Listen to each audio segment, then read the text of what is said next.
Os créditos de carbono são uma ferramenta crucial na luta contra as mudanças climáticas. Empresas e organizações podem comprar esses créditos para compensar suas emissões de gases de efeito estufa, ajudando a atingir as metas de redução estabelecidas em acordos climáticos internacionais. Embora os créditos de carbono sejam amplamente promovidos como uma das soluções para mitigar as mudanças climáticas, eles não estão isentos de críticas e polêmicas. Alguns argumentam que comprar créditos de carbono pode desviar o foco da necessidade urgente de reduzir diretamente as emissões.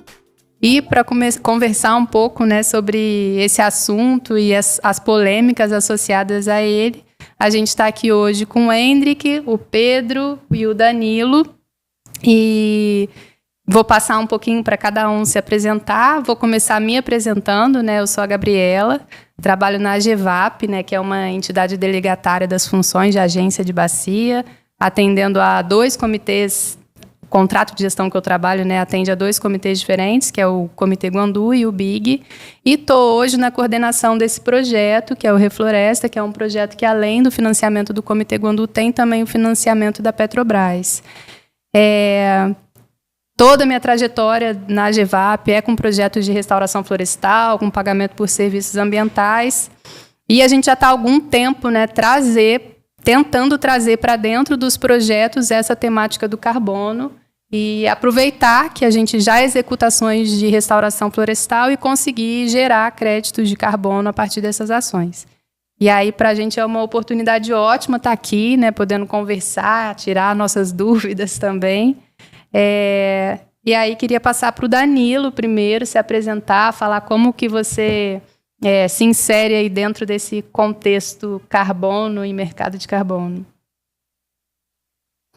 Olá, pessoal, tudo bom? Obrigado pelo convite, por participar. E meu nome é Danilo Almeida, eu sou engenheiro florestal, formei em Viçosa, depois eu fiz meu mestrado no INPA, em Manaus, e fui me especializando nessa parte de conservação florestal, principalmente usando técnicas de sensoriamento remoto no monitoramento da floresta. Mais especificamente, me especializei com sensores LiDAR.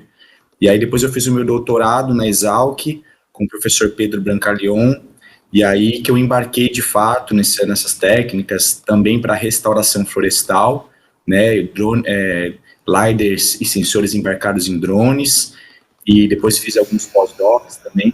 Trabalho na BR Carbon, fui diretor de projetos, atualmente eu estou como diretor de pesquisa e desenvolvimento, tenho uma empresa de consultoria também, a Bioflore, nessa parte de sensoriamento, etc. E atualmente eu estou dirigindo a Universidade do Carbono, uma iniciativa de ensino, uma colaboração entre o PESTEG e a BR Carbon. A gente está com o primeiro curso nosso, um curso de profissionalizante para atuar em soluções baseadas na natureza, mercado e projetos de carbono. É isso. Legal, Danilo. Selecionamos bem as pessoas para participar, Dá para ver. Hendrik, fala um pouquinho de você. Eu sou Hendrik Mansur, eu estou na The Nature Conservancy desde 2012, conhecida como TNC. Nós somos parceiros do Comitê Guandu, porque a TNC é membro do comitê, e eu represento a TNC no comitê. E desde 2008 a gente é parceiro no projeto Produtor de Águas e Floresta de restauração com o componente de pagamento de serviço ambiental lá na bacia, E atualmente nós estamos com 3 projetos na bacia. Um é de carbono com o Mercado Livre, o outro é parceria com esse produtor de águas e floresta, e o outro é parceria com a SEDAI de restauração do corredor Tinguá-Bocânia, que envolve 9 municípios da bacia. Pedro, você, conta pra gente. Eu sou Pedro, sou engenheiro florestal, mestre, doutor em ecologia. Bom, 13 anos eu já faço da minha carreira um pouco da restauração florestal como uma causa central assim, da minha carreira, e tanto um trabalho, vamos dizer, profissional quanto acadêmico, é o que eu dedico a minha vida a estudar isso, e, enfim, principalmente ligados a serviços hidrológicos, esses serviços de sequestro de carbono, por exemplo. Há 3 anos eu venho estudando, desses 2013 que eu venho de trabalho e tal. E antes eu também queria abrir um parênteses, né? Acho que eu deveria ter começado por isso, pela felicidade que eu tô aqui de estar com vocês três, de verdade. Primeiro a Gabi, que é sensacional o trabalho dela na infraestrutura verde. Eu acho sensacional. O Produtores de Agrofloresta é um projeto que eu ainda projeto, né? Eu acompanho ele há muito tempo. E, enfim, muito orgulho do trabalho que ela realiza. Do Hendrick, a mesma coisa. Nas discussões sobre o pagamento por serviços ambientais, eu acompanho bastante. À frente da TNC, à frente antes até mesmo da GEVAP, agora da TNC. Enfim, muito bom. Do Danilo, academicamente eu leio muito sobre os trabalhos que ele escreve, enfim, essas novas tecnologias para medir, monitorar a biodiversidade, floresta. Isso é uma paixão que eu tenho, adoro. Então, eu sempre estava lendo os textos dele e agora a gente está aqui batendo esse papo muito legal. E era isso. Legal. Eu acho que agora a gente começa, então, né? Vou começar a fazer umas perguntas para nortear só a nossa conversa, mas todo mundo fique à vontade, independente para quem eu direcionar a pergunta. Todo mundo pode contribuir, complementar, perguntar além do que eu já estou perguntando. E a ideia é essa mesmo, é que a gente faça esse bate-papo. Danilo, conta pra gente o que você acha que os projetos de carbono devem considerar para eles não levarem esse rótulo de que é uma licença para poluir. Então, eu primeiramente, essa coisa de licença para poluir, eu acho que não é bem por aí, porque eu acho que a crise climática que a gente está é tão séria e de uma magnitude tão grande que as coisas, não existe uma bala de prata, né? Eu acho que são vários conjuntos de ações que nós precisamos realizar, né? Existe, claro, a necessidade das empresas reduzirem as suas emissões, né? Mitigarem aí as suas emissões e, ao mesmo tempo, elas vão ter que compensar, né? Existem atividades que vai ser inevitável ter emissões. Então, elas vão precisar reduzir e, ao mesmo tempo, fazer o tal do offset, né, que é comprar créditos de carbono de outras atividades e operações que conseguem gerar esses créditos. Então, acho que uma coisa não elimina a outra. Todos precisam, e existem soluções baseadas na natureza, existem soluções energéticas, existem, enfim, vários mecanismos e todos eles precisam ser desenvolvidos e realizados, né. E só para completar também, eu acho que o importante é tal da integridade dos projetos, né? Seja qual for, eu acho que a qualidade dos projetos, a integridade, né, a rastreabilidade, a transparência, principalmente nas ações sociais, e a real compensação desses projetos, né, a mensuração, acho que é muito importante. O mercado, a mídia tem falado muito disso, e a gente está desenvolvendo, cada vez aperfeiçoando essas técnicas e os modelos de compensação e mitigação com crédito de carbono. É uma lógica de que não pode ser dissociado, né, a redução da emissão com a compensação. Eu concordo com o que o Danilo colocou, que a emissão ela está inerentemente associada a algumas atividades que não tem como não ter, né? Mas isso não significa que não deva existir o esforço de redução de emissão também. Gabriela, o Danilo até citou isso, você não tem tecnologia hoje o suficiente ou com custo viável para solucionar todos os problemas de emissão de CO2, né? Então, o sistema de crédito de carbono é uma solução, e quando você fala de usar soluções baseadas na natureza para isso, você tem outros ganhos, né? Então, ter ganho de biodiversidade, né? Qualidade de vida, enfim. Adicionado também um pouco a isso, assim, eu estava vendo, acho que, se não me engano, se foi o último relatório da Verda, e eles estavam vendo que os créditos emitidos em projetos de redução têm um volume muito maior do que os de geração de créditos, né? Enfim, isso já meio que mostra que a tendência do mercado é um pouco essa. Primeiro, fazer a redução, né, que acho que é a premissa mesmo do mercado, né, atuar como se fosse um efeito de gangorra, né? Ao mesmo tempo que você reduz, você aumenta o sequestro, né? Assim, e o mercado vem sinalizando, primeiro, a importância das reduções, né? Com esse número da Verra. A gente falando de redução aqui, eu acho que é legal a gente mencionar também, no Brasil, quais são as principais fontes, né, de emissão de gases de efeito estufa. Quer falar um pouquinho disso, Endre? O que no Brasil tem o maior peso dentro desse contexto? Você tem parte da indústria, você tem os veículos, né? A frota muito grande do Brasil. Infelizmente, a gente desmantelou a rede ferroviária que a gente tinha aqui um tempo atrás, né? Mas são os dois assim que eu gostaria de destacar. Não sei se o Danilo tem mais algum aí para trazer como destaque. O Brasil tem uma grandíssima oportunidade de ser um exemplo na redução de emissões, porque a nossa emissão, ela basicamente 50% dela é do desmatamento. Então, é relativamente mais simples a gente conter o desmatamento do que reformular toda a nossa indústria, né? Como outros países aí que são muito industriais e têm suas emissões muito focadas nisso. Então, você retecnificar a indústria me parece algo bem mais complexo. E eu acho que mais outros 20-25% das nossas emissões é da agricultura, né, das atividades de agricultura, e aí sim entra depois o setor energético, indústria, mas a gente está com a faca e o queijo na mão para realmente dar um exemplo para o mundo de como que um país pode ser efetivo nos seus compromissos dentro do protocolo de Kyoto e etc. Né? Legal. E o Pedro, sua fala, Pedro, eu fiquei pensando nos tipos de projetos, né? O que a gente pode fazer, quais são os tipos de projetos elegíveis para gerar crédito de carbono? Bom, pensando que a maior parte do problema está no desmatamento, é conter ele, né?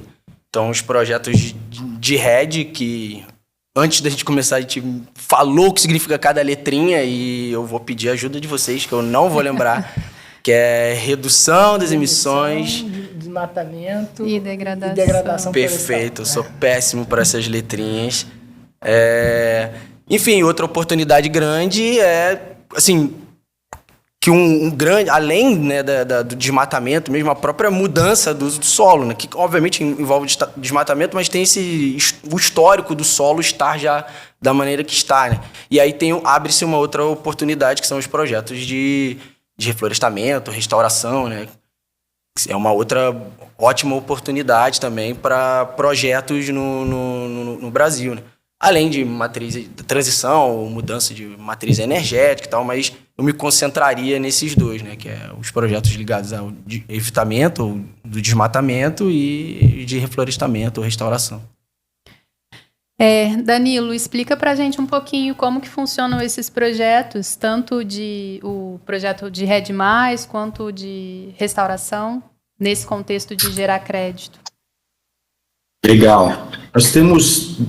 No âmbito florestal, nós temos dois principais tipos de projeto, né? Os projetos RED, que vocês falaram, né? Que é de redução de emissão de desmatamento e degradação, e temos o ARR, que é a Forestation, Restoration and Regeneration, que é vinculado à restauração florestal, né? O plantio de florestas ou a regeneração assistida de florestas. Então, eles são complementares, né? Não adianta nada a gente sair restaurando um monte de floresta e do outro lado tá desmatando outras florestas nativas e remanescentes, né? Então, os projetos de RED, de conservação, eles são de emissão evitada, né? E eles são relativamente mais fáceis de serem feitos porque a floresta tá lá. A única coisa que a gente precisa fazer é parar de desmatar, ou seja, a gente dá o recurso para o proprietário rural para ele não desmatar aquela área que eventualmente por direito ele teria que desmatar, por exemplo, né? Já o projeto de restauração, ele é bem mais complexo, porque você precisa restaurar. Eu digo que é mais complexo porque o custo dessa operação é muito elevado, né? Você plantar 1 hectare de floresta, seja como VUCA, né, com plantio direto de sementes ou com mudas, ele é muito alto e é muito risco, né? Você precisa fazer o monitoramento, mato competição, risco de incêndios, Então, e o crédito ele vem aos poucos, a floresta vai crescendo e você vai fazendo as verificações, então é um custo inicial muito alto e o retorno ele é mais no longo prazo. Não é à toa que a gente tem muito mais projetos de RED, de desmatamento evitado, do que de restauração. Só que o mercado tem se tornado cada vez mais exigente, né? O projeto de carbono ele precisa ter elegibilidade e tem que ter adicionalidade, né? Ele tem que ser elegível. Por exemplo, para o projeto de emissão evitada, a floresta tem que ter mais de 10 anos, é um critério de elegibilidade. E você tem que provar. A linha de base é o que iria acontecer naquela área na ausência do projeto. Aí você fala, na ausência do projeto, o produtor rural iria desmatar aquela área. Ou, na ausência do projeto, o produtor rural não iria restaurar aquela área, mesmo que seja uma APP. Né? Aí você fala, pô, Danilo, mas o APP, o cara é obrigado por lei a restaurar a APP. E mesmo assim ele pode gerar crédito de carbono? Pode, porque na realidade ele não vai restaurar aquela APP. Né? O recurso para restaurar, o incentivo, a facilidade não é. Então, às vezes, o cara fica de fato com um passivo ambiental ali. Então, os projetos de restauração de crédito de carbono é um grande incentivo que nós temos atual para começar a fazer adequações ambientais das propriedades. Né? Então, tendo essa linha de base, e a linha de base da restauração ela é muito mais evidente. Né? O pessoal tem questionado muito, uma das críticas do projeto de RED é isso, né? Como você fala, mas o cara iria mesmo desmatar aquela área, né? E aí tem as estimativas, às vezes, do crédito de carbono tem a ver com o desmatamento regional, né? Que teve críticas recentes, que algumas empresas, alguns modelos estavam inflacionando o desmatamento para poder gerar mais crédito. E aí a agência regulatória, que é a Verra, a principal, mais de 80% do mercado é dela, começou a ter critérios e metodologias mais robustas em relação a isso. E agora a restauração, estou concluindo aqui, tá? Um monólogo. Fica à vontade. Mas a restauração, ela tem uma adicionalidade muito mais evidente, né? Uma área degradada, por exemplo. Se uma área degradada, ela está degradada. Se você não fizer nada, ela vai permanecer degradada, né? Então, quando você coloca uma floresta, a adicionalidade é inquestionável, né? Uma floresta agora passou a existir no local. O carbono foi sequestrado da atmosfera, né? Então, e aí tem mais valor esse tipo de crédito. Primeiro que é sequestro, não é emissão evitada. E a adicionalidade ela é muito mais evidente.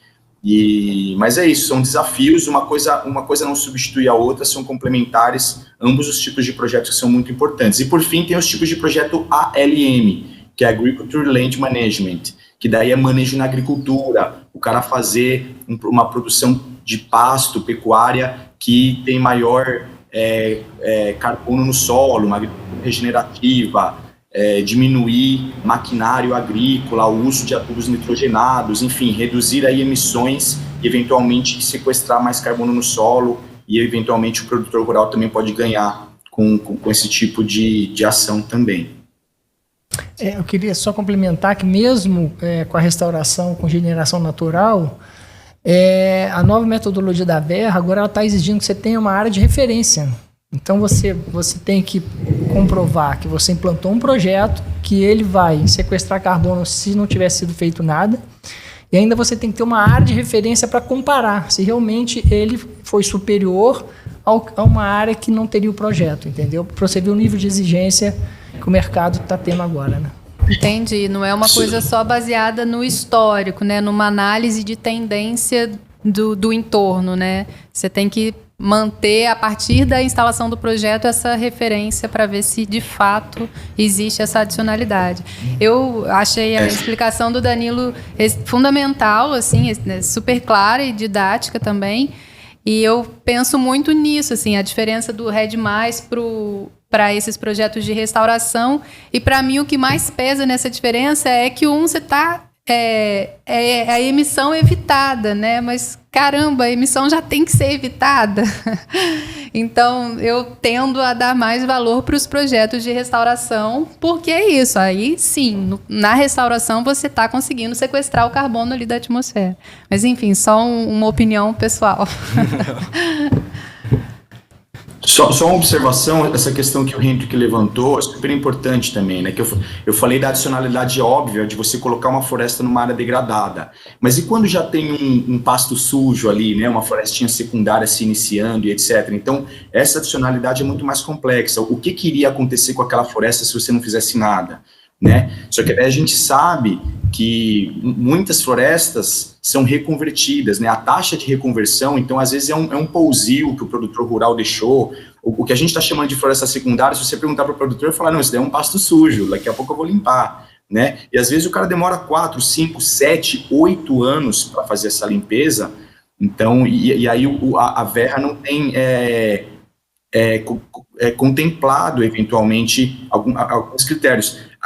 As críticas têm sido tão grandes que a verra agora está super conservadora, está super rígida, mas algumas coisas ainda precisam ser aperfeiçoadas e melhoradas para ser mais realista e otimista também os cenários de adicionalidade, linha de base dos projetos de restauração. Mas está tudo em desenvolvimento, né? Isso daí, e o cenário tem evoluído bastante.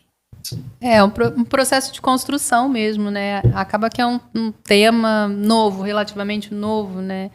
Então tem muita coisa para amadurecer. Eu acho que é legal a gente falar um pouquinho do processo de certificação também. Como que funciona, o que tem que fazer para certificar crédito de carbono em um determinado projeto. Pedro, acho que você pode começar um pouquinho falando disso? Eu posso, mas não vou, né? Usar do Danilo, Só para te trazer para a conversa. Depois a gente passa para o Danilo. Eu tô muito pleno aqui, escutando e aprendendo com vocês. Para mim tá confortável desse lado aqui. Mas, enfim, eu acho que o que eu vou ser bem simples e aí depois vocês podem ir acrescentando caixinhas nessa lógica. Mas a lógica basicamente é um proponente, ou uma empresa, uma pessoa, uma instituição propõe um projeto. Esse projeto, então, que envolve toda essa análise técnica dele ser elegível, se de fato seu projeto atende àquela metodologia, né? Isso você tem que assumir já isso dentro dos seus projetos, obviamente. Você depois calcula essas adicionalidades e, enfim, financeira e, inclusive, que é a principal, que é o montante de carbono ali adicionado a partir da execução daquele projeto. Depois, o caminho é você apresentar isso a uma entidade, uma empresa que vai auditar, validar e também instituir ali as regras para você monitorar isso ao longo do tempo, e ela junto vai fazendo esse monitoramento.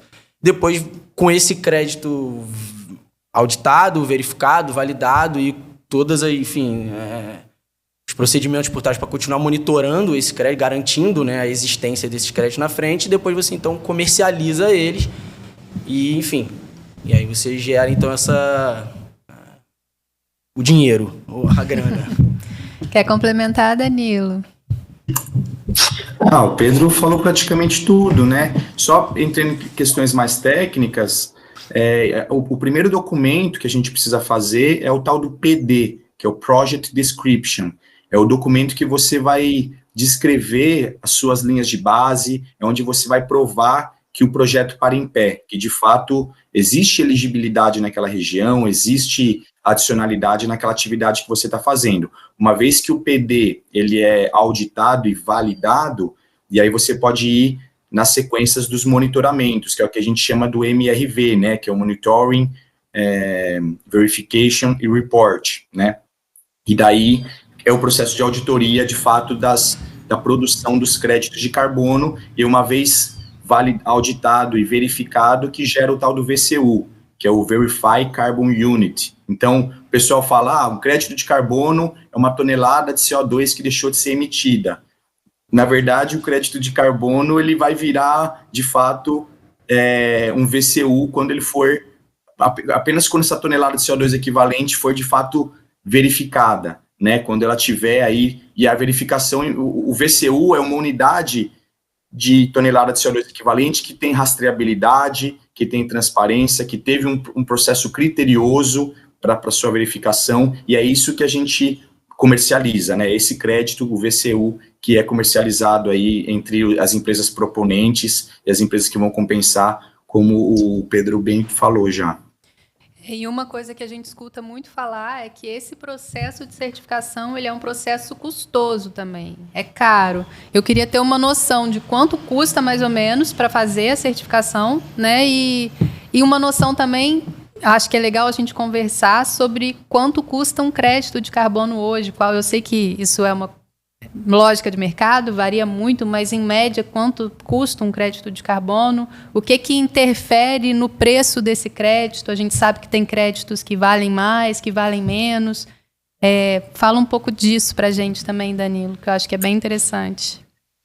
Tá bom, vamos lá, Gabriela, tem várias perguntas, vou tentar ser bem sucinto. O custo, né, o projeto RED, ele é bem mais barato do que o projeto de restauração, né, como eu já havia mencionado. O custo do projeto RED é realmente você elaborar um documento desse, que é complexo, né, garantir também o engajamento do proprietário da terra, e aí você precisa eventualmente ir para campo, né, quando você vai fazer os monitoramentos, você vai lá precisar mensurar aquela vegetação que está lá, para você, e aí é muito importante para o valor e integridade do crédito ter o selo, né, o padrão CCB, que é o Climate Community Biodiversity, são os co-benefícios do carbono. Você garantir que o projeto está gerando ali benefícios sociais, né, benefícios sociais líquidos para as comunidades ribeirinhas da Amazônia beneficiadas com desenvolvimento de associações, cooperativismo, ou mesmo, às vezes, levando energia, saúde, educação. Enfim, existe todo um processo do estudo socioeconômico das comunidades e, em muitos casos, precisa fazer o tal do CLPI, consentimento livre, prévio informado. Então, tudo isso é custoso, né? Essas campanhas, essas visitas de campo, e tem o aspecto da biodiversidade, você fazer o levantamento da fauna e da flora para ver o valor da biodiversidade, e aí você tem o padrão, aí o selo CCB, que vai dar mais valor para o seu crédito de carbono. Já no RED, a gente tem um custo muito maior, como eu te falei, porque você precisa colocar uma floresta ali, né? Então, o custo de você colocar uma floresta, ele é muito elevado, e aí envolve todo esse monitoramento também contínuo de inventário, monitoramento da diversidade, ações sociais da mesma forma. Então, são bem caros. Um projeto de RED, por exemplo, sei lá, chutando alto aqui para você dar um pontapé inicial, com certeza mais de R$1 milhão para elaborar um projeto, né? O custo de uma auditoria, a primeira empresa que você contrata, que é conhecida como VVB, que é o Validation Verification Body, uma auditoria para uma empresa dessa custa em torno de 200 a 300 mil reais, né? E são empresas que são licenciadas pela Verra, por exemplo, para realizar auditoria. Uma vez que você passou pelo VVB, que foi aprovado, aí vai para a Verra. Então, é uma dupla auditoria. Depois a Verra vai auditar tanto o VVB como o desenvolvedor do projeto, né? E aí tem o custo da Verra é uma taxa da emissão de cada VCU, né? Que já é alguns centavos de dólar por VCU, cerca de 20 centavos mais ou menos. E aí esses são os custos principais. Sobre os valores, o RED, ele gira em torno de $2 a $15. Vai depender da integridade, né? Ele não é uma commodity. Apesar de terem plataformas de trade, etc., as empresas que realmente estão buscando créditos com integridade. Então, é a negociação de bancada que a gente chama, né? A empresa desenvolvedora negociando diretamente com a Shell, com a Natura, com a Microsoft, seja o que for. E aí essas negociações conseguem valorizar maiores que $10 a $15 o VCU do RED. Já no ARR, gira em torno de 25 a 50, $70. Vai depender também do aspecto da integridade e também do arranjo da negociação. Hoje em dia, uma empresa chegar, eu quero compensar todas as minhas emissões com projetos ARR do Brasil. Não existem esses créditos. Não existe. Então, o que essas empresas têm feito é financiar a elaboração desses projetos e produção desses créditos no futuro. Então, é o tipo de venda que a gente chama de upfront. Então, a empresa compra um crédito que ainda não existe. E aí, negociações de $20 a $25 é o que o pessoal tem realizado. E aí tem Aí tem a venda no spot, que o pessoal fala, que é quando o crédito já existe. O crédito foi verificado, já existe, aí estamos vendo negociações de $30, $50, né? Saiu uma notícia da Mumbai que negociou com a Microsoft a $50, se não me engano. E o volume também, quanto maior o volume de créditos, o preço diminui, né? Então é muito variado ainda e a tendência é aumentar, né? As projeções é em torno de 5% ao ano, mais ou menos, vai aumentando os valores desses créditos a princípio. Claro que ninguém tem uma bola de cristal, mas ao que tudo indica, vai ser importante a gente valorizar cada vez mais essas atividades, né? Não sei se eu respondi tudo, mas é mais ou menos isso. Só queria aproveitar, tendo em vista a complexidade da metodologia, o custo de implantação de um projeto e até o entendimento dos produtores rurais sobre o crédito de carbono, eles não conseguem fazer isso sozinhos, né? Então, eles precisam de ter alguém, alguma instituição que esteja, principalmente aqueles médio e pequeno produtores, né? Então, eles só conseguem entrar nesse mercado se tiver alguma iniciativa que mobilize eles para entrarem num projeto, né? E aí você falou da mobilização, que é o que a gente faz, que a TNC faz, é muito complexo, né?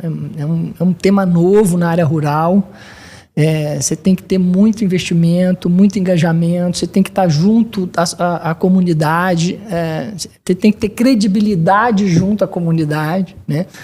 Então, esse engajamento desse proprietário rural é um dos desafios da implantação do projeto com componente de crédito de carbono, principalmente quando você fala em restauração, né? E é realmente bem complexo e eu fico me perguntando o tamanho do risco que é essa coisa de comprar o crédito futuro, né?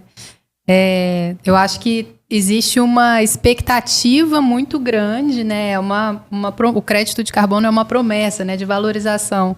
E hoje a gente vê que, me corrijam se eu estiver enganada, mas o valor do crédito, ele não cobre os custos, pelo menos do projeto de restauração, né?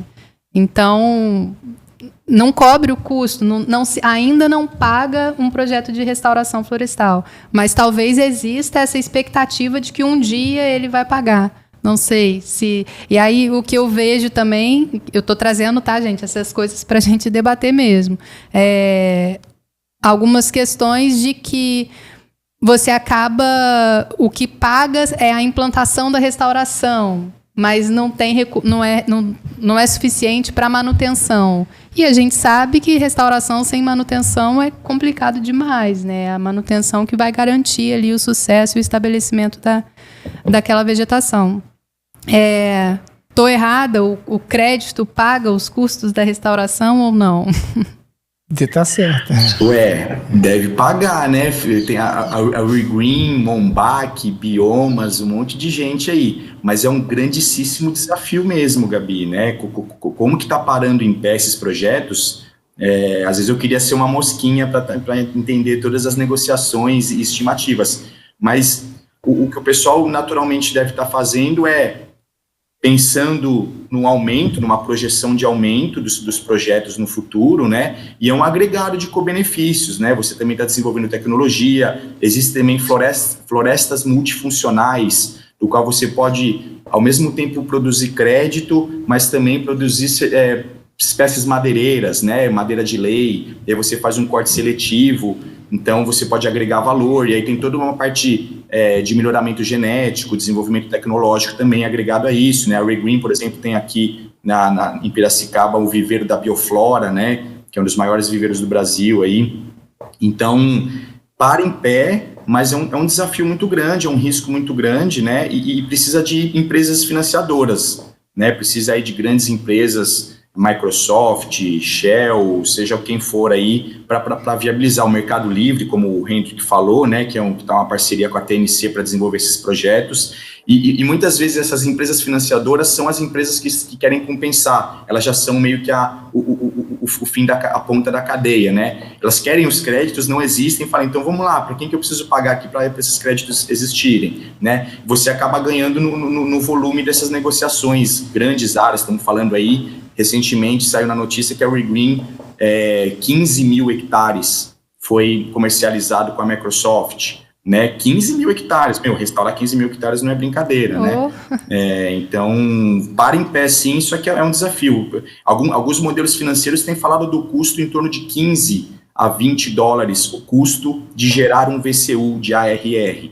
Então, qualquer coisa além disso, você começa a ter margem de lucro. O negócio vale a pena? Qual que é o retorno disso? Com a taxa Selic alta do jeito que está, às vezes colocar meu dinheirinho ali num rendimento pré-fixado está melhor do que ficar fazendo crédito de carbono. Mas são grandes volumes, são grandes negociações, né? E é uma demanda emergente. Então, eu acho que dá dinheiro sim, senão o pessoal não estava fazendo, mas é um grande desafio, sem dúvida. Eu só quero trazer um detalhe. O valor do crédito de carbono hoje não cobre o custo da restauração quando você tem um projeto que você também está pensando no produtor rural, né, toda a cadeia, enfim, com a sociedade, que o Danilo falou. Então, sim, é uma empresa, no caso do Mercado Livre, que está investindo para mitigar e não para ganhar dinheiro no crédito de carbono, é para mitigar suas emissões. E aí, sim, você consegue ter um projeto em pé, né? Então, a gente tem essa experiência. Então, a TNC, por exemplo, parte do crédito de carbono fica com o produtor. E o que a gente tem visto aí no mercado é como as empresas não estão fazendo isso, né? Fica com todo o crédito de carbono e faz só a restauração na propriedade. Então, é um assunto bem, bem polêmico e que depende de como ser estruturado o programa, né? O projeto de crédito de carbono, né? E precisa ter uma empresa, como o Danilo falou, que esteja disposta a investir para mitigar os créditos, porque o valor do crédito ainda não é, nesse modelo, suficiente para cobrir os custos. Ele cobre parte dos custos.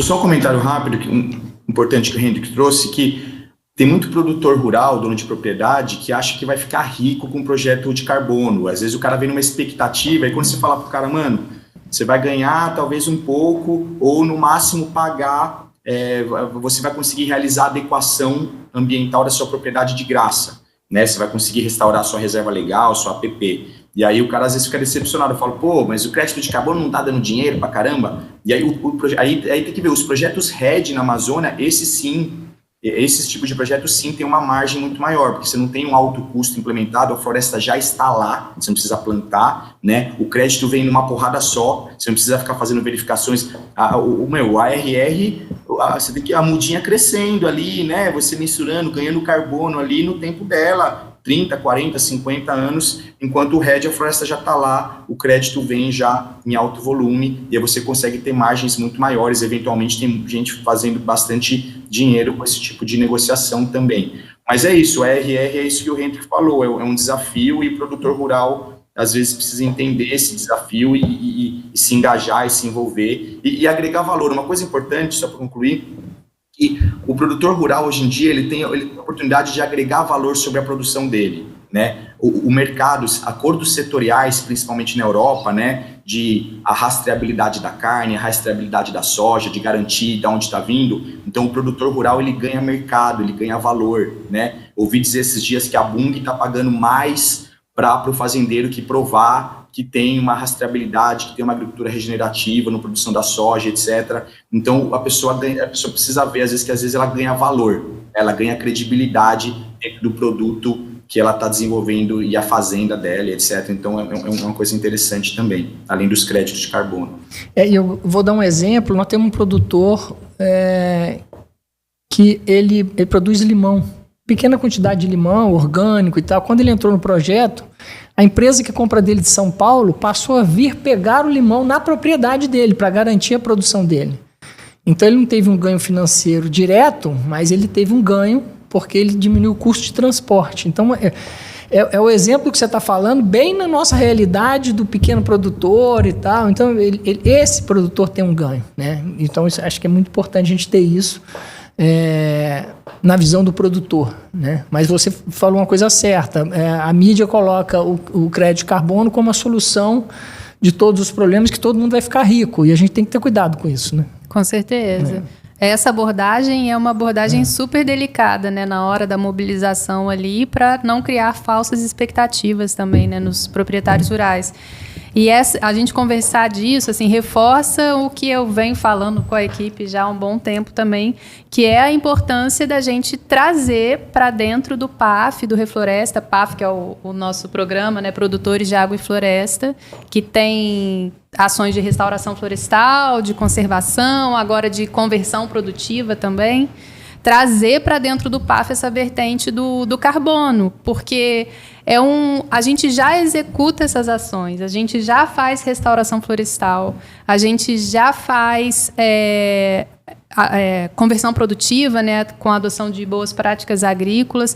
Então, a gente já faz isso, a gente já está sequestrando carbono com as nossas ações, com um recurso que vem de uma outra fonte, que é pela cobrança de uso de recursos hídricos, né? Então, bem nessa lógica de usuário pagador, né? Então, os usuários de água pagam e a gente usa esse recurso para melhorar os ambientes e promover mais serviços ecossistêmicos. Então, a gente já tem esse custo, é um custo que já existe. Se a gente certificar o crédito gerado com esse projeto, então o custo da restauração ele não existe, né?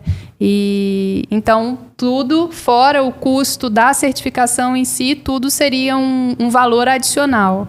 E um valor adicional para ser repassado para os proprietários, os detentores desses créditos. E a gente sabe que o Danilo falou, mas você vai ganhar a adequação da sua propriedade. A gente sabe que isso é um discurso hoje que não pega, assim, não é suficiente, né? Então, a gente tem que fazer um trabalho muito forte de conscientização mesmo, mas enquanto a gente não tiver uma política pública funcionando para que seja de fato obrigado a restaurar APP, reserva legal, isso nunca vai ser um discurso que vai colar, porque ainda não é um custo que o proprietário tem, né? Enfim, são vários desafios, mas toda essa conversa só reforça a minha ideia de que, cara, a gente tem que certificar os créditos de carbono do PAF, porque é uma forma da gente conseguir ter ganho de escala, né? O Hendrik está no PAF desde o começo e ele sempre fala isso, né? Do desafio da gente conseguir ganhar a escala das nossas ações. E aí eu queria passar, Hendrik, para você falar um pouquinho do PAF, que já é um projeto que está aí desde 2008 e você está desde 2008. Conta para a gente um pouco como esse projeto funciona, o que de restauração já teve nele. Então, em 2008 teve uma iniciativa de restauração de uma região que é ali em Rio Claro, né, todo o corredor Tinguabocaina ali, porque ali você tem uma área muito desmatada da Mata Atlântica, tem um corte ali, né? Quando a Mata Atlântica vem atravessando o estado do Rio de Janeiro, ali você tem um vácuo ali, né? De Mata Atlântica. E aí a TNC entrou como parceiro, depois o Comitê Guandu, né? E nós trouxemos nossa experiência de pagamento de serviço ambiental para esse projeto, que é a mobilização de produtores. Inclusive, no começo, os produtores não conheciam um programa desse de restauração com pagamento, liberar área para restauração dentro de um projeto, né? E uma das falas era que a gente ia roubar as terras deles, e, enfim. Entraram 16 proprietários, hoje está em torno de 70, né? E aí começou esse programa, onde você tem a restauração, uma negociação com o proprietário rural, ele libera a área negociada com ele, a gente faz um plano individual da propriedade que chama, faz toda a análise da propriedade dele, senta com ele e a gente faz a restauração onde ele autoriza. Tem uns que autorizam mais, outros menos, mas foi um trabalho.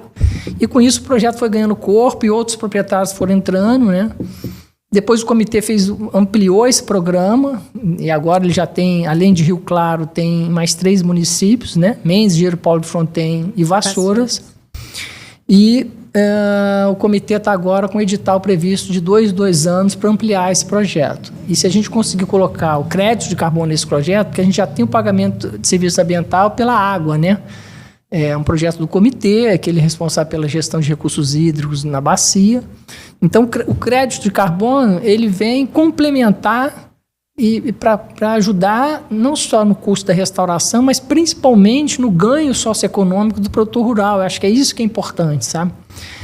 Não é só o ganho socioeconômico. Com esse projeto, o produtor rural passou a ser reconhecido como produtor de água, né? A importância do produtor rural, que ele sempre foi marginalizado por desmatar, né? Inclusive com incentivo de governo para desmatar e etc., né? Então ele começa a ser reconhecido pela sociedade. Então esse projeto é fantástico, ele é referência, né? E o comitê está de parabéns. E hoje a gente já deu um passo além, né, do PAF, que aí foi a concepção do Refloresta, né, que é um braço do PAF também, e que ele vem justamente tentar suprir algumas lacunas que a gente identificou no PAF. Principalmente para esse aspecto socioambiental, né, de conseguir trabalhar melhor essa relação com o proprietário rural, de trabalhar mais com a comunidade, né, local e trazer essa conscientização, a importância de fazer parte do projeto, eles se sentirem pertencentes, né, da iniciativa. Então o Refloresta vem um pouco nessa iniciativa e desenvolvendo pesquisa também, inclusive a de carbono, né, que o Pedro está responsável por isso. E tem também ação de restauração florestal sendo feita hoje, né, Pedro? Sim, desde início de 2023 a gente está em busca de iniciar a restauração em cerca de 45 hectares, ainda lá em Rio Claro, né? São áreas de alguns proprietários que vêm recebendo desde 2008 algumas ações e que ainda elas não são consideradas áreas com sucesso de restauração. A gente hoje já está com quase 31 hectares de área de restauração implantadas e rumos aos 45 aí até final do ano. E aí, enfim, 4 anos de manutenção, tudo isso faz parte, né, do escopo e todos os desafios que vocês já enumeraram aqui, né, alguns deles, né, esses desafios sociais, do entorno, enfim. Eu queria dar só uma voltadinha de assunto, eu vou fazer isso de alguma maneira. Porque quando a gente falou sobre o valor dos créditos, né, eu sempre fico... Porque a gente Danilo bem falou sobre que o valor do crédito tem um impacto, a integridade, né, do crédito, o quanto você consegue colocar de co-benefícios, e agora eu não vou lembrar o terceiro, mas enfim, eram esses dois que eu ia tocar de alguma maneira. Eu tentei ao longo, né, da minha pesquisa e tal, de trabalho, sempre fiquei tentando achar algum artigo, alguma nota técnica, algum relatório que de fato mensurasse isso, né? Que a gente assume que quanto mais co-benefícios você consegue inserir dentro daquela lógica, o crédito vai ser mais caro, né? Ou quanto maior a escala, que acho que foi seu terceiro ponto, né? O volume de crédito gerado, também mais caro ele e quanto mais íntegro né? Mais transparente esse processo, enfim, mais robusto o projeto que você construiu, também esse valor do crédito vai ser mais caro, né? Fico pensando se vocês já viram, se de fato existe algum estudo ou isso é só uma impressão que a gente tem, né? E que a gente usa dessas premissas na hora de negociar o valor do crédito, ou se não, de fato, os créditos que inserem mais benefícios, eles são mais caros, ou enfim... Não sei se eu dei voltas e mais voltas para a minha pergunta, se vocês entenderam, mas porque eu nunca vi isso. Tipo assim, crédito, esse projeto, por exemplo, ele insere, além do carbono, do sequestro desse serviço, como no nosso caso, a gente poderia inserir os créditos voltados aos serviços hidrológicos, ou, enfim, a proteção de espécies endêmicas, né? E quanto mais eu colocar isso, potencialmente esse crédito é mais caro. Mas isso no mercado está sendo olhado realmente na prática mesmo, ou é só uma impressão que a gente tem por a gente valorizar muito esses serviços? Não sei se... Não, isso é uma coisa do mercado mesmo, Pedro.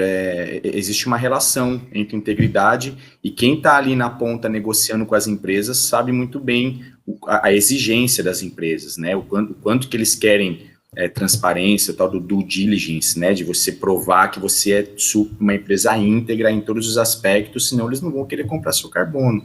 Então, na prática, desconheço se tem algum trabalho científico já explorando isso, mas tem dados, às vezes, de negociações, mas não tem muito também, porque as negociações são internas, né? Não é explícito.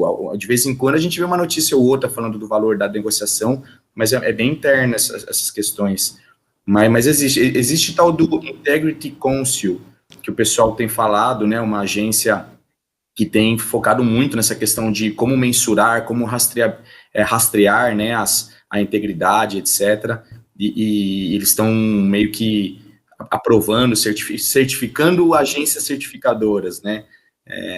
Mas é um assunto que está super em alta, né? De como que a gente vai, de fato, garantir. E outro aspecto que o pessoal tem falado os créditos de biodiversidade, né? Como eu falei, o tal do selo CCB, ele é um co-benefício, ele é um selo a mais do carbono. Mas ele ainda não é um crédito de biodiversidade, que é muito importante, né? Você saber de fato, mas como valorizar isso, como calcular esses créditos, existem metodologias sendo desenvolvidas, confesso que eu não sou especialista nisso, mas o pessoal, só que ainda não tem demanda ainda do mercado disso, mas é uma coisa que inevitavelmente aí vai acontecer em breve. Eu acho muito importante isso, né? A gente dá valor para biodiversidade. Outros serviços ecossistêmicos tão importantes ou mais importantes às vezes que o próprio carbono. Né? Então, hoje isso é considerado só valorizando o crédito, né? Mas não necessariamente de uma forma muito mensurada. Se você consegue comprovar que o seu projeto está contribuindo para o aumento da biodiversidade, você consegue valorizar o seu crédito, mas de uma forma não tão palpável, no sentido de, aumentou X, o crédito vai valorizar Y. Não é assim, né? É só mais um argumento para você conseguir valorizar o seu crédito. Isso, né? E da capacidade de você negociar isso, né? E vai muito mais dessa subjetividade do negociador, entendeu? E talvez de atrair outros clientes. Isso. Eu concordo com o Danilo. Esse é um movimento de mercado. É igual quando você vai comprar um produto, você dá mais valor àquele que tem mais qualidade, e a gente sente isso quando a gente é procurado, né? Em função da nossa qualidade, do nosso trabalho. E o que a gente está querendo chegar, Danilo, por exemplo, esse projeto que a gente tem de carbono, são mais de 2.000 hectares em São Paulo, Rio e Minas. Nós pagamos o serviço ambiental para o produtor rural antes do crédito. Então, a gente só vai fazer medição do crédito no 5º ano. E até o 5º ano ele recebe esse pagamento do serviço ambiental. Então, a gente antecipa também esse valor para o produtor rural. Né? E o que a gente quer trazer para os nossos projetos, além do pagamento de serviço ambiental de água, de carbono e de biodiversidade. Então, é nesse caminho que a gente está indo. Então, só para as pessoas entenderem, quer dizer, você tem animais, por exemplo, que faz dispersão de sementes, de flora e tal. Então, isso é um ganho que você mantém a ecologia daquele sistema, e tem vários ganhos, né? Então, é aí que a gente está trabalhando para chegar. Deixa eu só fazer um comentário, uma coisa que vocês têm conversado, estão falando, né, dessa coisa de engajar os proprietários, às vezes pequenos proprietários, né, de terra. É um grande desafio. A BR Carbon, por exemplo, tem um projeto super bacana, super bonito no Pratigi, no sul da Bahia, que é dessa questão de você ter várias pequenas áreas em restauração, né? 15 hectares aqui, 20 hectares ali, sempre com proprietários envolvidos. É super legal, viabiliza, eventualmente, mas é um grande desafio de engajamento, assim, sabe? Que nem o Henrique falou, a gente nem verificou, nem teve o crédito, mas os produtores já vão começar a receber, né? E como que você garante esse engajamento? Como que você garante... Tem uma palavrinha importante dentro do mercado de carbono, que é a tal da permanência, né? O risco de permanência. E isso é muito importante. Então, é um grande desafio aí para vocês que estão pensando, eventualmente, de levar esses projetos. Pensem bem nisso, qual que vão ser as atividades para garantir que esses parceiros vão, de fato, permanecer com pelo menos 40 anos, que é o projeto atual, o limiar mínimo de projeto dentro da Verra, por exemplo, para a RR é de 40 anos. Então é um desafio. Passou para 40 agora, né? Eu achei curioso ele falar que 15, 20 hectares é pequeno. Ixi, Mas Os nossa situação é 15 vezes menor, no caso. Os nossos projetos, assim, se tem uma área de restauração de 5 hectares, a gente já acha, Comemora. assim, pô, legal, ali vai viabilizar, porque são propriedades muito pequenas, a gente não, muito difícil ter uma propriedade grande o suficiente para disponibilizar 15, 20 hectares de restauração. eu acho que tem 2 pontos na fala do Danilo. O primeiro é esse, né? A realidade que nós, em parceria, estamos trabalhando. É diferente. Também com o projeto de carbono, é uma realidade diferente, que não são grandes produtores, né? Ou proprietários rurais. E aí, Danilo, esse programa Produtor de Águas e Florestas, que tem o Rio Claro, que começou em 2008... A permanência, eu não tenho os dados estatísticos, mas é muito boa dos produtores rurais. E um dos pontos é o pagamento do serviço ambiental e o outro é a conscientização ambiental. Você tem muitos produtores que, às vezes, o pagamento vem em segundo lugar, o recebimento pelo serviço ambiental vem em segundo lugar, a conscientização de manter o ambiente vem em primeiro lugar. Então, essa experiência a gente já tem, não com carbono, mas todo esse trabalho de convencimento é diferente de você bater na porta e dar um documento para ele assinar e voltar. Ele tem que acreditar em quem está lá. E esse é o diferencial da TNC. Para você ter uma ideia, a gente tem planejamento lá para a Bacia do Guandu até 2043, porque o plano de bacia do comitê é 2043. Então, a gente trabalha a nível federal, nível estadual, municipal e produtor rural. Então, a gente tem essa capacidade e capilaridade de estar junto com os produtores, né? Sim. Quer complementar, Pedro? Achei que você ia falar. Não, porque acho que muito desse papo sobre engajamento, né? Acho que também vai acabar tratando um pouquinho mais à frente. Aí eu não sei se vai acabar atrapalhando, mas é de fato um assunto pra gente muito delicado, né? Porque lá, assim, já vou, né, falar um pouco, né? Porque a nossa realidade, se a gente fala sobre... Para o nosso público que a gente trabalha diretamente, proprietários rurais, a desculpa maior para manter os pastos é garantir a posse da terra. Então, assim, eles não estão preocupados com o passivo ambiental que eles têm, sabe? Não há essa preocupação, porque é um passivo histórico. Então, assim, meu avô estava aqui e era assim, sabe, sei lá qual grau de familiaridade. Assim, pode ser muito anterior a isso, né? Assim, então, esse passivo para eles não existe nesse imaginário deles, né? A gente trabalha muito com a questão do custo de oportunidade, né, cara? O que você tem hoje talvez fosse melhor, e esse melhor, o desafio maior que eu tenho percebido é que esse melhor não é financeiro. A gente pode fazer as contas que for, a gente já quebrou a cabeça 1000 vezes, inclusive simulando cenários perfeitos de restauração em 4 anos, do qual a gente já acumule enormemente um volume gigante de crédito de carbono passíveis de ser comercializado. Mas mesmo assim, juntando ainda com os especiais hídricos e tal, não chega ao custo de oportunidade do cara manter aquela área do jeito que está como pasto. E aí que está a grande questão, né? É muito difícil, e aí envolve um processo muito maior do que, enfim, simplesmente convencê-los, né? Uma questão de conscientizar mesmo, e mais, né, de não valorizar, né, brincando aqui, é mais melhor não valorar, né, aquilo, né? Sua floresta gera tanto dinheiro e tal, é mais valorizar que sua propriedade pode estar melhor, né, ambientalmente, além de uma renda que você vai fazer, né? Enfim. E é isso que a gente vem trabalhando nesse projeto até, né? Construindo outros incentivos, né? Seja através de cursos, né? A gente agora vai ter um curso de meliponicultura, que acho que tem um pouco a ver com mais uma oportunidade para o cara gerar uma receita, né? E que a floresta é a fonte para essas abelhas gerarem o mel, né? Então, assim, elas precisam dessa floresta.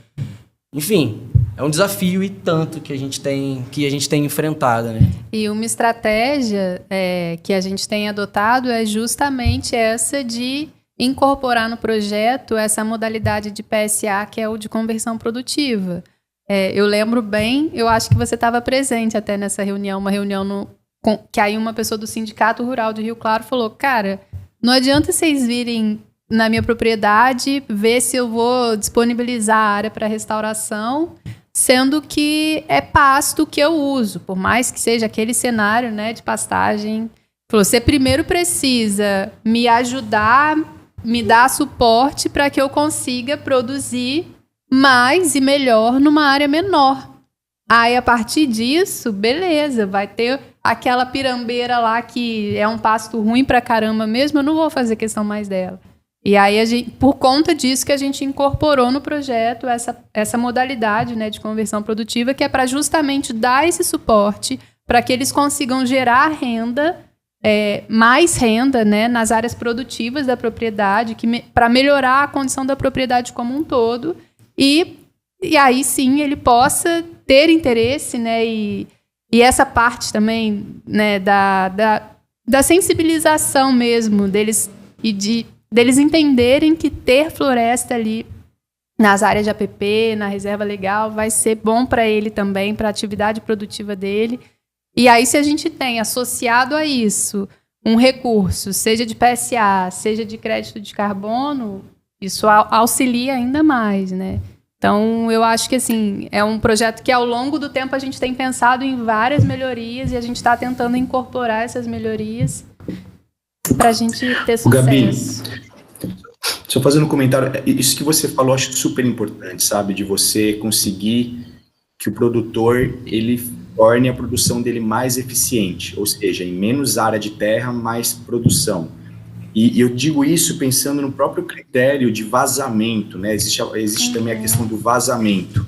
O vazamento é toda a emissão de CO2 que eventualmente vai acontecer fora da área de projeto devido ao projeto. Que é o quê? Ah, beleza.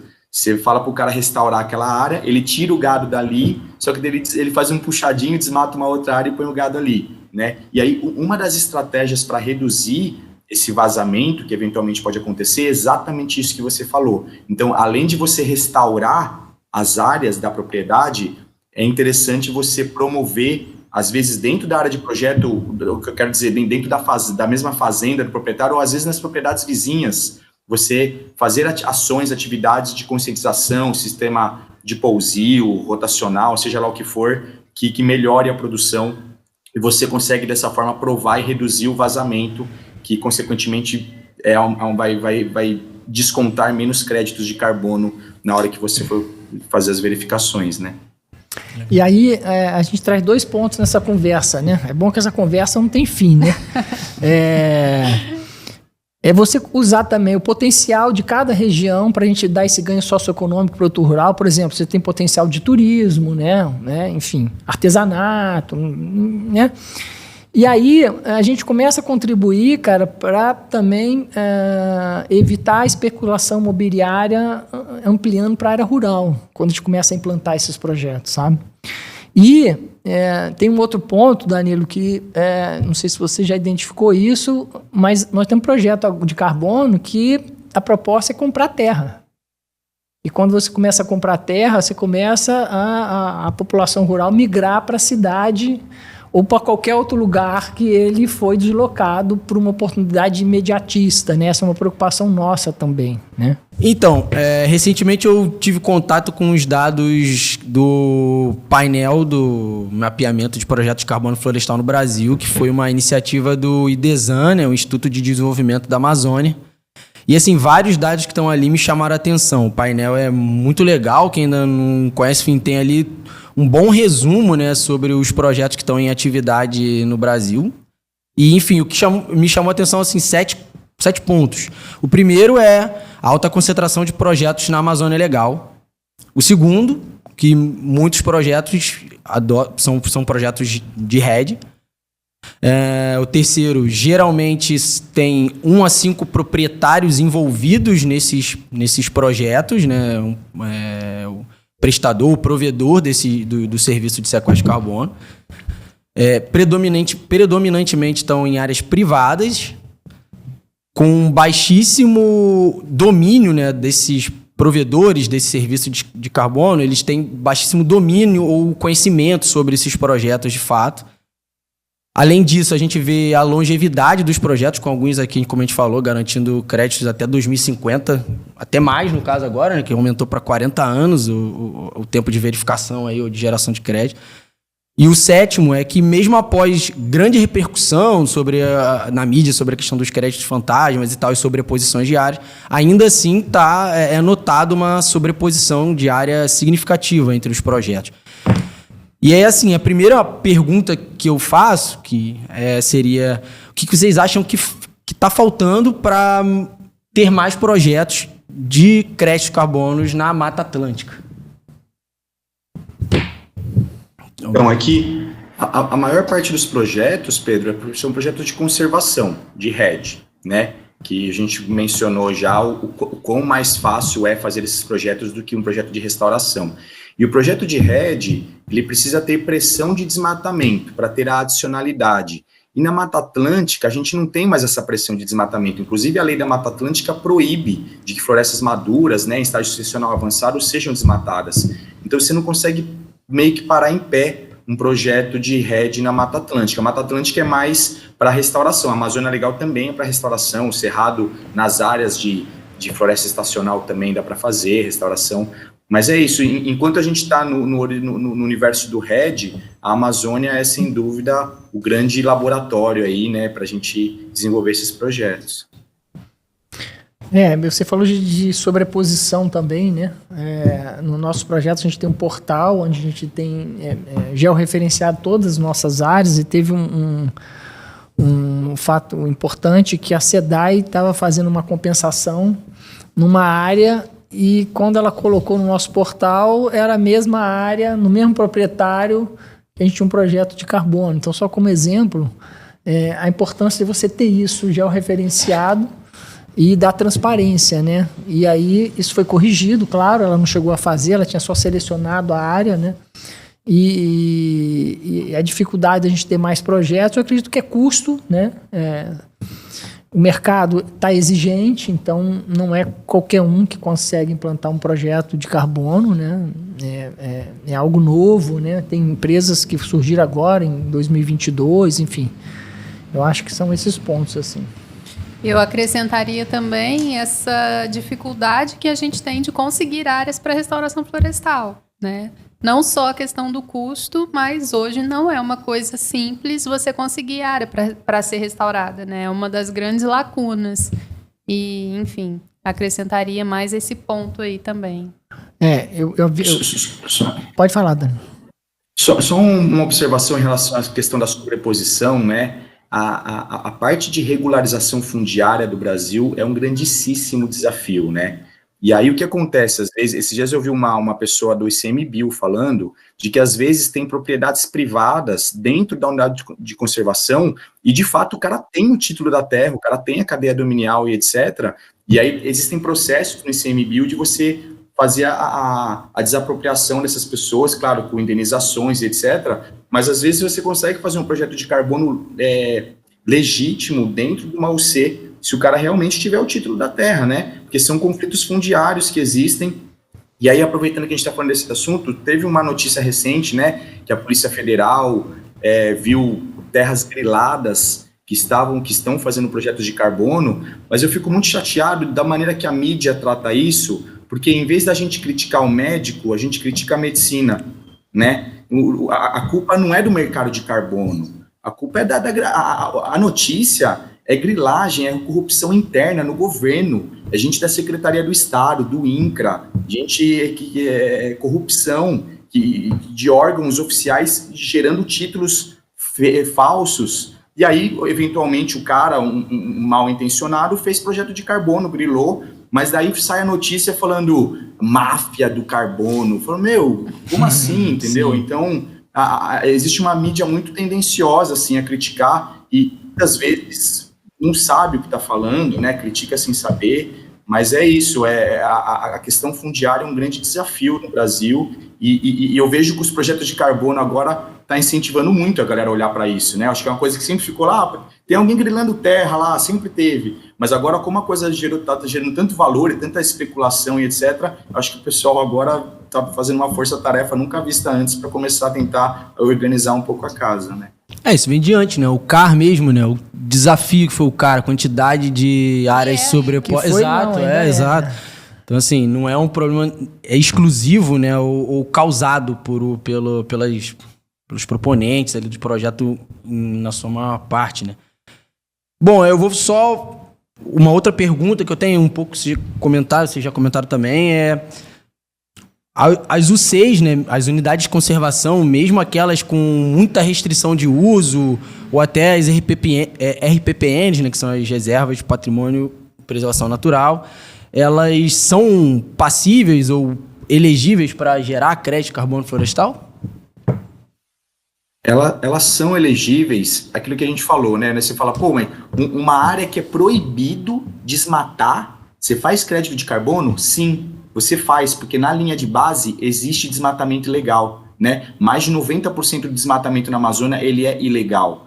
Então, você faz esse cenário, né? Existem 2 tipos de projetos de RED, basicamente. Um é dentro de áreas que você não pode desmatar por lei, que é o AUD, Avoided Unplanned Deforestation, que é esse que foi criticado muito, virou notícia no The Guardian, etc., que você faz uma estimativa regional do desmatamento. Então, vamos supor, a taxa de desmatamento regional é de 1% ao ano. Então, 1% ao ano da sua reserva legal, ou de uma unidade de conservação, ou de uma RPPN, você pode gerar créditos. A tendência é esse tipo de projeto não existir mais. Uma vez que você tem desmatamento zero, e quando eu falo desmatamento zero, eu quero dizer desmatamento ilegal zero, esse tipo de projeto já não para mais em pé, né? Então, você acaba viabilizando... Agora, o outro tipo de projeto, que é o APD, Avoided Planned Deforestation, aí é dentro do polígono de múltiplo uso, dentro dos 20%, no caso da Amazônia Legal, que o cara tem direito de desmatar. E se ele tem esse excedente, além dos 80% da reserva legal de floresta,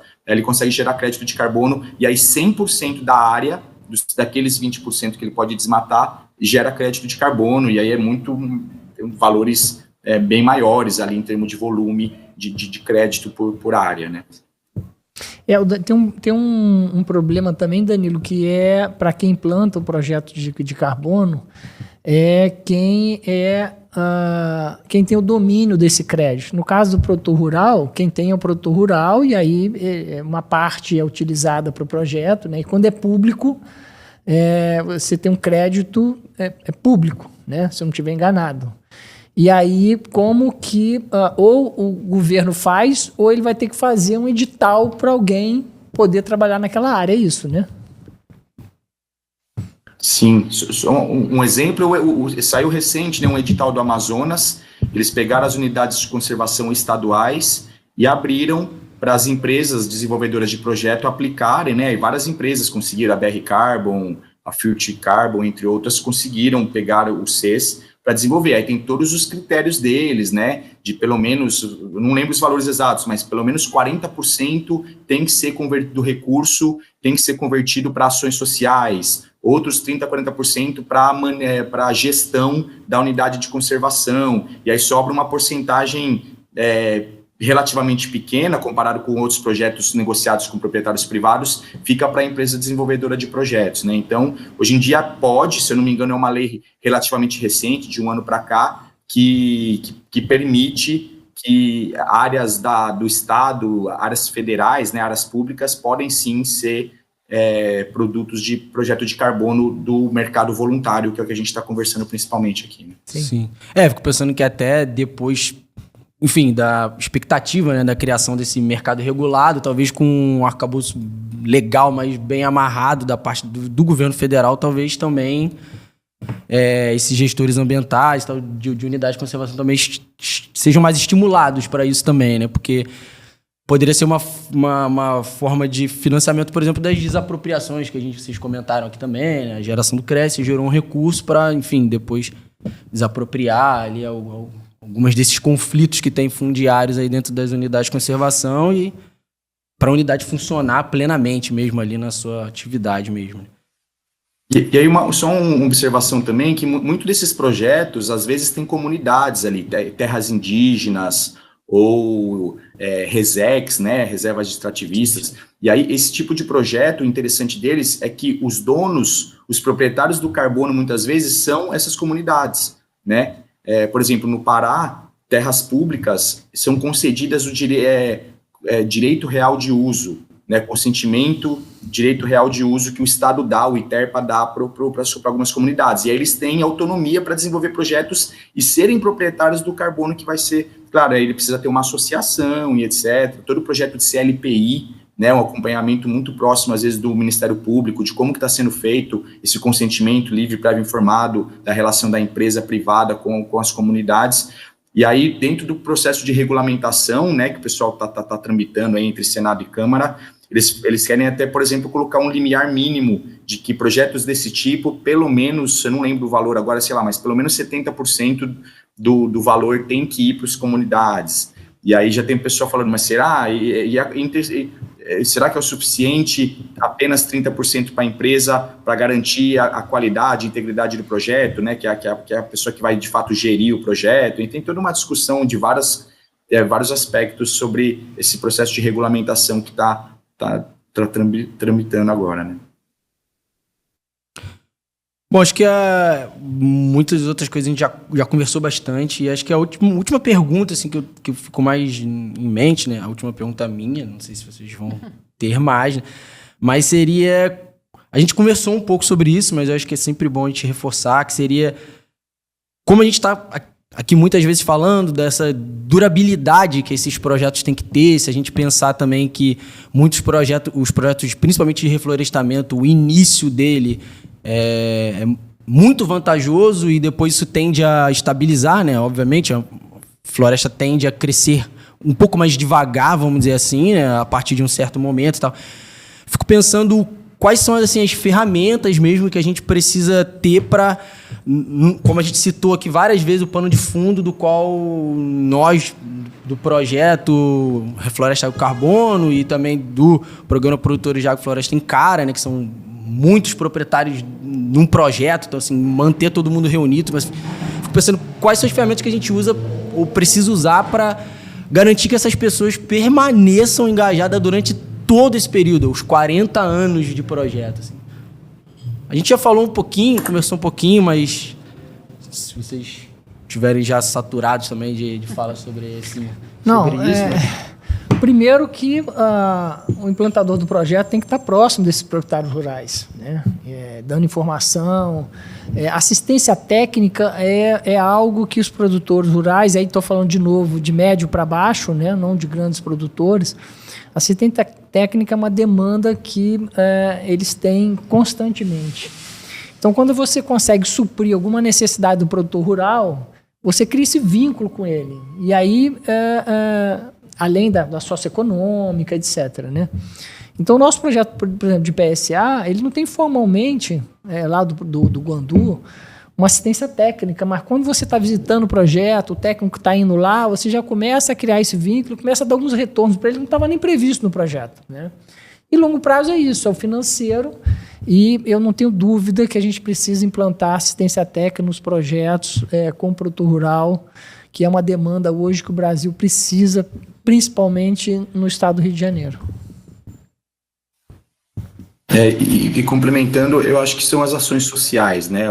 Às vezes eu falo que projeto de carbono devia chamar projeto social, porque existem aquelas questões que a gente falou do co-benefício, de você ter mais valor no crédito de carbono devido às ações sociais, implementações sociais, etc. Mas um grande valor dessas atividades sociais é você diminuir o risco do projeto, né? Você engajar, quando a vizinhança da área de projeto ou as comunidades dentro da área de projeto estão engajadas, estão felizes com o projeto, são participativas dentro do desenvolvimento do projeto, você garante a permanência, né? Então, eu acho que um dos grandes pilares, talvez o mais importante, é de fato essa parte social.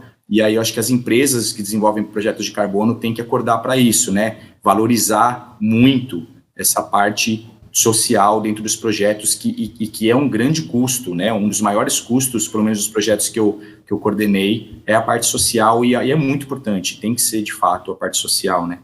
Nós estamos falando agora de um contrato com um produtor de 40 anos. Então, muito provavelmente quem está assinando hoje, o filho dele que vai dar continuidade. Né? Em algum momento ele... Ou neto. Então é isso. Essa estratégia e esse olhar é muito importante. Eu acho que a gente podia falar agora um pouco sobre perspectivas futuras, né? O que a gente espera aí dentro desse contexto de mercado de carbono. A gente tem essa previsão, né, de regulamentação do mercado no país, isso está tramitando já. E o que vocês acham que isso vai impactar? De que forma que vai contribuir? Ou se não vai fazer tanta diferença? Enfim, queria ouvir um pouquinho vocês. Pode ir lá, Danilo. Começar rapidinho, então. Eu tento ser sempre otimista, né? Eu acho que a tendência é a gente conseguir, de fato, melhorar a integridade dos projetos, né? E melhorando as metodologias, a transparência, usando tecnologia, né, de inovação aí para aumentar a rastreabilidade e transparência desses projetos.